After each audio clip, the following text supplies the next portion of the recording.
GetintheMix.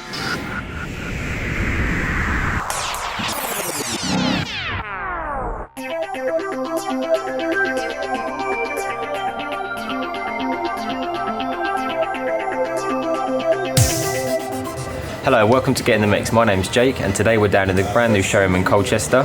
As you can see around me, there are a lot more products out on displays we had in the other place. So if you want to come down and get a full demonstration or any information at all about any products, or you just want to come and have a look at any new products that are out on display, feel free to pop down and any of our sales team can give you a hand with that.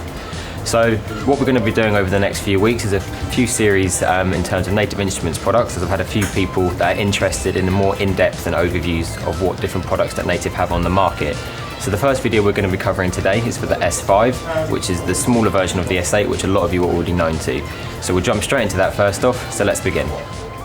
Okay, so here we are with the S5, as you can see on the left hand side here. What I'm going to do first though is just quickly do you a quick overview of the difference between the S8 and the S5.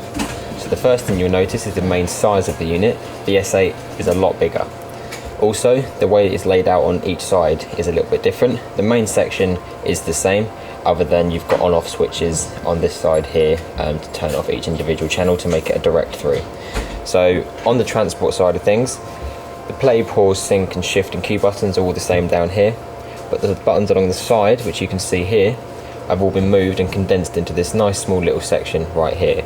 So you've got a browse button here which you can click in, and then you can rotate through to get to your different tracks. And then also in the browse you've got a back button, so you can go back through the different trees or branches as some people like to call them, and you can select different tracks, playlists, you can go through your whole explorer, so on and so forth.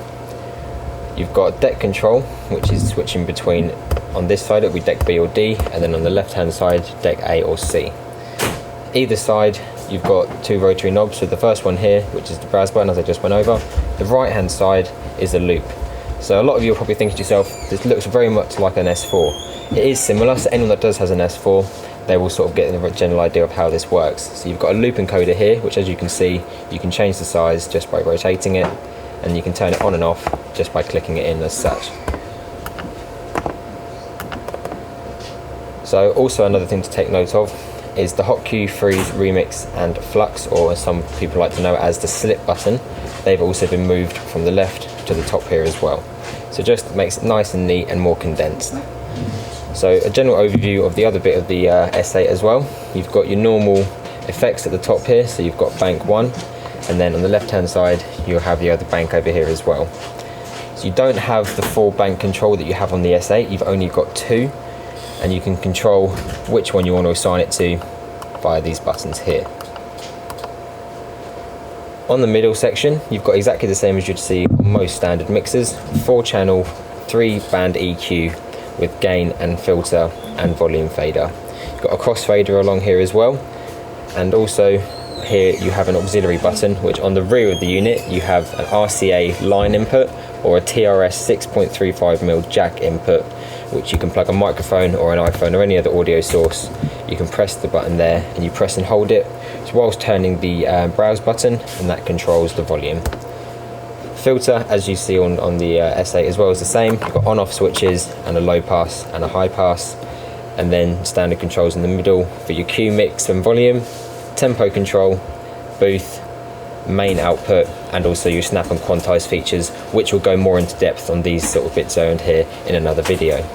So what I want to go across first with this one is using it with a stem, because it's very different to using it with the S8, because on the S8 you've got individual rotaries for individual sends, for effects, volume, filter with an on-off switch.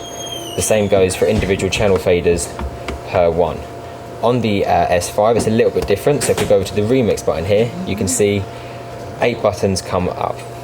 The 4 buttons along the top, which are these RGB lit ones here, these are the ones that control the mute in terms of which track you're going to be muting. So you've got kicks, bass line, vocals, and then any effects, or however combination of people want to use when they're setting these up. So if we bring the track in a little bit here, you can hear we've just got a kick and a little bass line going. So you can mute individual ones just by pressing the button, and you can see it dims out and that is now muted, and then you can bring it back in. Along the bottom here, these are what are the engage buttons, which would just basically be like your on-off switches for individual tracks on the S8. So if you wanted to, for instance, you wanted to control the volume on just the kicks, you'd engage it here so it's flashing, and then you'd use the left hand side, and that will bring the volume down, and you can bring it back up again. Then just turn it off and that disengages it. You've also got along here a filter, so if you wanted to filter, for instance, the bass line with the kicks and put a high pass on it, you'd press it in like so, click the rotary on the right hand side, which is the filter, that turns it on, and then you can filter high pass and a low pass as well, and then clicking it back in just brings it and resets it for you. So that's a very basic overview on the S5, how it differs a little bit from the S8 and how you use it with the stem decks. You can obviously, as standard, still use it with the remix decks, which is this side over here. And as you can see, you can scroll through different pages and you can bring them up, and then you can trigger different samples like so. And you can just get some different things going. It's a bit of a weird one I've got on here at the moment, but you get the general idea. Very similar to the S8, so it's just a smaller, more condensed unit. And as I said before, main section very similar, and the same on here. These bits here have just been condensed down just to make it a little bit more appealing in terms of size for fitting it in a studio. The other thing I quickly wanted to go over was the differences with the inputs, outputs, and the little extra features. So along the front hand side, you have your standard small mini jack for your iPhone headphones or whatever, and also a larger jack for bigger sized 1/4 inch jacks. So you've got two headphone inputs there, really good for back-to-back sessions, or if you just want to have a little session with one of your friends and you don't want to make too much noise in terms of putting out the speakers, both pop your headphones on, good to go. On the back of the unit, it's a little bit different with the output, inputs and outputs, because this does not have DVS functionality like the S8 does. So the DVS is basically a way of using time-coded vinyl or CDs, which you can then plug into via phono connections on the back of the S8, and you can manipulate Traktor and the decks and the tracks actually playing via a time-coded CD or vinyl. So on the back of the S5, it's only very basic because, as I said, it hasn't got DVS compatibility. So you've got the microphone input and the line input, which is RCA TRS. And you've also got the booth output, which are TRS, which is 6.35mm jack, and your XLR. So they're your main outputs there for booth and XLR. And you've also got an RCA output as well if you don't have XLR outputs when using it to your main system. And obviously the booth and the main can both be controlled from there. So that was a very quick overview of the S5. We'll probably do a little bit more in depth on the features of the S5 that cross over with the S8. We'll do a big video on that. So for instance, the snap and quantize features, sending effects, and different tricks and tips that we can give to you guys. Okay, so thank you very much for watching. That was a brief overview on the S5. If you did enjoy the video, please like and subscribe, and also leave any comments down below.